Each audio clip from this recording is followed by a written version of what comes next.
ये खबर केआर मंगलम यूनिवर्सिटी द्वारा प्रस्तुत की गई है। क्या जंग से भाग रहा है अमेरिका?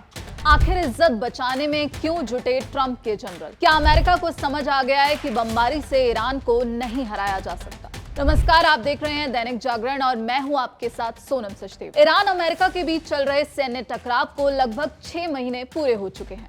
बाहर से दोनों देश खुद को मजबूत दिखा रहे हैं, लेकिन अंदर खाने दोनों ही जगह भारी बेचैनी है।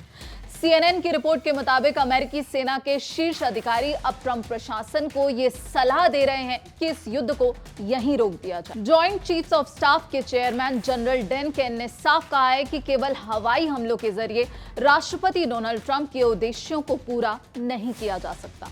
यानी अमेरिकी जनरल अब अपनी इज्जत बचाकर युद्ध से बाहर निकलने का रास्ता तलाश रहे हैं। CNN की रिपोर्ट के अनुसार जॉइंट चीफ्स ऑफ स्टाफ के चेयरमैन जनरल डैन केन ने निजी तौर पर ट्रंप प्रशासन के वरिष्ठ अधिकारियों से ये कहा है कि अमेरिका को संघर्ष से बाहर निकलने की जरूरत है। उन्होंने चेतावनी दी कि सैन्य कार्रवाई को और बढ़ाने से उल्टा असर हो सकता है और अमेरिका की शर्तों पर तेहरान को समझौते के लिए मजबूर करने में विफलता मिल सकती है। CNN की रिपोर्ट की बात करें तो कैन ने ट्रंप की राष्ट्रीय सुरक्षा टीम के प्रमुख सदस्यों के सामने चिंताएं रखी हैं, जिनमें उपराष्ट्रपति जेडी वेंस, विदेश मंत्री मार्को रूबियो और CIA निदेशक जॉन रैटक्लिफ शामिल हैं। इन चर्चाओं में उपलब्ध सैन्य विकल्पों की सीमाओं और जोखिमों पर ध्यान केंद्रित किया गया है, जिसमें ऐसे सिनेरियोज पर भी विचार किया गया है जिनसे ईरान में अमेरिकी जमीनी सैनिकों को भेजने से बचा जा सके। कैन के इस दृष्टिकोण को सेना की सुरक्षा करने के प्रयास के रूप में वर्णित किया गया है। प्रशासन के भीतर इस बात को लेकर चिंताएं अब बढ़ रही हैं कि हवाई हमले वास्तव में इस संघर्ष को कितना आगे ले जा सकते हैं। राष्ट्रपति ट्रंप ने ईरान में अमेरिकी जमीनी बलों को तैनात करने का बार-बार विरोध किया। इसके बजाय उन्होंने ये सुझाव दिया कि लगातार बमबारी से तेहरान पर समझौता स्वीकार करने का दबाव बनाया जा सकता है।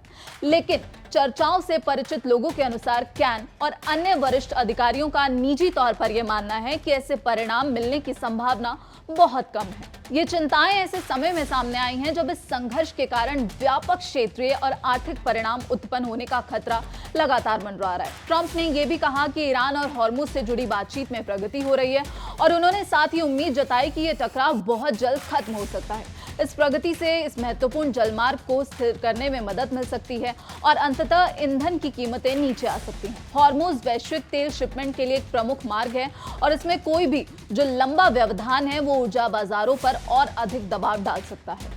इस युद्ध का असर अब पूरे मध्य पूर्व के रणनीतिक समीकरणों पर भी दिख रहा है।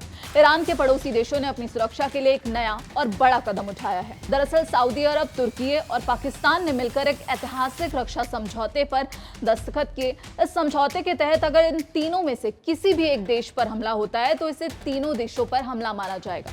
हालांकि ईरानी सांसद इब्राहिम रज़ई ने इस समझौते की कड़ी आलोचना करते हुए कहा कि दूसरे देशों के साथ सैन्य गुटबाजी करने से सऊदी अरब को स्थायी सुरक्षा नहीं मिलेगी।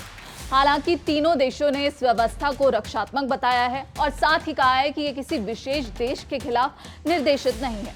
लेकिन इस नए रक्षा तंत्र ने यह साफ कर दिया है कि ईरान अमेरिका युद्ध की वजह से पूरे इलाके में एक नया शक्ति संतुलन बन रहा है। अमेरिकी जनरल अब युद्ध से निकलने का रास्ता खोज रहे हैं, क्योंकि शायद उन्हें यह अंदाजा हो गया है कि केवल हवाई हमलों से ईरान पर अमेरिका की शर्तें नहीं थोपी जा सकती। इस पूरे घटनाक्रम पर आपकी क्या राय है? आप क्या कुछ सोचते हैं? आखिर क्या अमेरिका इस जंग से भागता हुआ नजर आ रहा है? अमेरिकी जनरल के बयान पर आप जो कुछ भी सोचते हैं अपनी राय कमेंट सेक्शन में जरूर बताइएगा। बाकी देश और दुनिया की तमाम खबरों के लिए आप देखते रहिए दैनिक जागरण। नमस्कार।